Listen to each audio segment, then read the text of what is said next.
Assalamualaikum warahmatullahi wabarakatuh. Selamat siang dan salam sejahtera bagi kita semua. Halo teman-teman semua, apa kabar?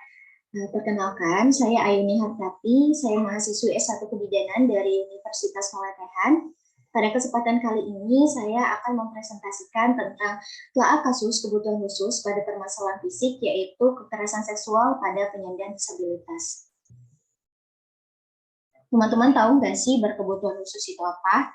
Jadi berkebutuhan khusus itu merupakan salah satu istilah bagi perempuan yang memiliki kebutuhan khusus yang berbeda pada mayoritas perempuan pada umumnya. Nah, perbedaan tersebut itu terlihat dari kekurangan serta keterbatasan yang mereka miliki seperti tunanetra, tunarungu, tunawicara, tunagarita, dan tunadaksa. Nah, maka dari itu, dengan keterbatasan serta kekurangan yang mereka miliki, seharusnya perempuan berkebutuhan khusus itu mendapatkan perlakuan serta hak yang sama. Namun, kekerasan seksual seringkali terjadi pada perempuan berkebutuhan khusus, salah satunya adalah penyandang disabilitas. Nah, teman-teman bisa lihat di sini ya, bahwa tercatat 19,7% kasus kekerasan seksual itu terjadi pada perempuan penyandang disabilitas, sedangkan 8,2% kekerasan seksual itu terjadi pada perempuan normal. Nah, yang dapat disimpulkan bahwa kekerasan seksual itu banyak sekali terjadi pada perempuan penyandang disabilitas atau berkebutuhan khusus. Nah, di sini saya ambil salah satu contoh kasus.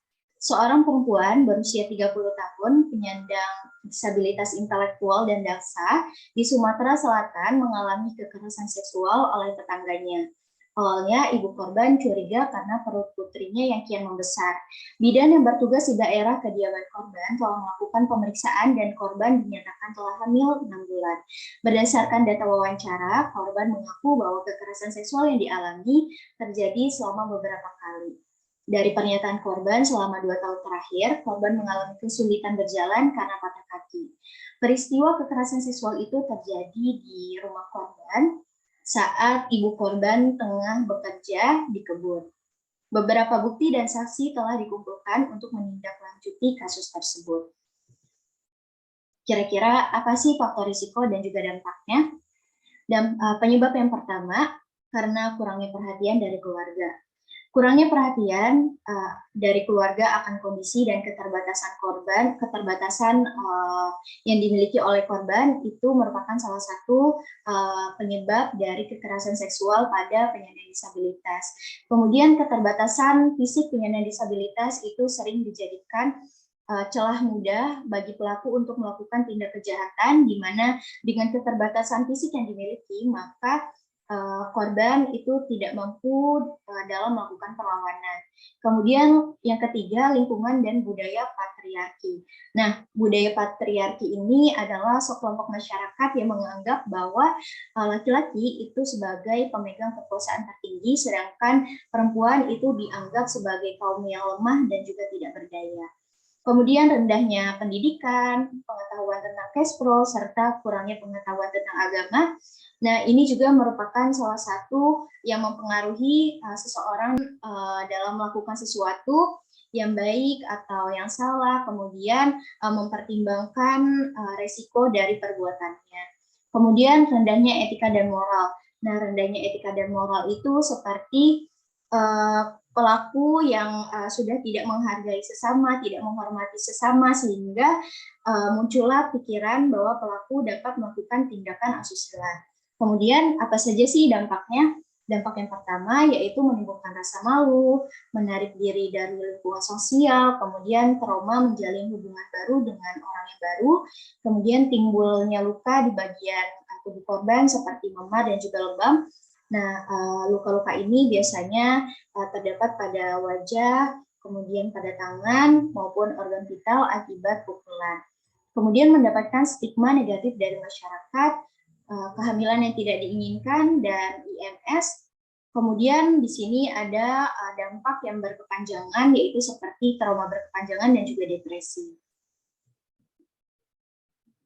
Lalu bagaimana penanganan dan juga pencegahan kasusnya?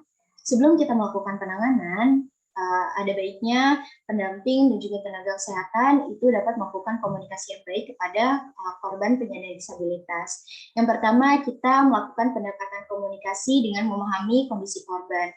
Nah, kita memposisikan diri kita bahwa kita sedang berada dalam posisi korban sehingga kita dapat menjalin pendekatan yang lebih baik dan juga mampu melakukan komunikasi yang baik terhadap korban.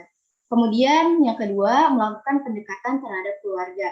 Nah, kita melakukan pendekatan terhadap keluarga korban untuk mengetahui informasi yang lebih jelas terhadap kasus yang dialami oleh korban. Kemudian kita melakukan komunikasi nonverbal seperti mimik wajah, kemudian juga melalui gerak tangan. Ya.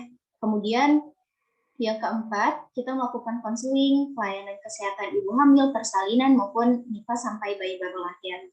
Nah, dengan kita melakukan konseling, kita dapat melakukan pendekatan yang baik kepada korban, kemudian juga kita dapat mengetahui lebih jelas tentang permasalahan yang dialami oleh korban, kemudian kita juga dapat memberikan pertanyaan serta mengetahui lebih lanjut tentang kasus yang dialami oleh korban dan juga dapat memberikan solusi atas permasalahan yang dialami oleh korban. Lalu, kita sebagai seorang bidan juga harus tetap memberikan pelayanan kesehatan ibu hamil karena korban mengalami kehamilan yang tidak diinginkan seperti pelayanan ANC, pemeriksaan ibu hamil, sampai proses persalinan hingga bayi baru lahir. Kemudian, kita juga harus melakukan perlindungan, pendampingan dalam proses hukum. Nah, pendampingan dalam proses hukum ini sangat sekali diperlukan agar hak-hak korban itu dapat terpenuhi dan korban merasa teradili. Kemudian kita juga dapat melakukan pencegahan kasus dengan melakukan edukasi, seminar, atau dengan penyuluhan, seperti penyuluhan tentang kesehatan reproduksi, kemudian juga tentang kekerasan seksual, baik pada masyarakat, non-disabilitas maupun pada penyandang disabilitas. Kemudian, memanfaatkan media sebagai sarana informasi dan juga komunikasi.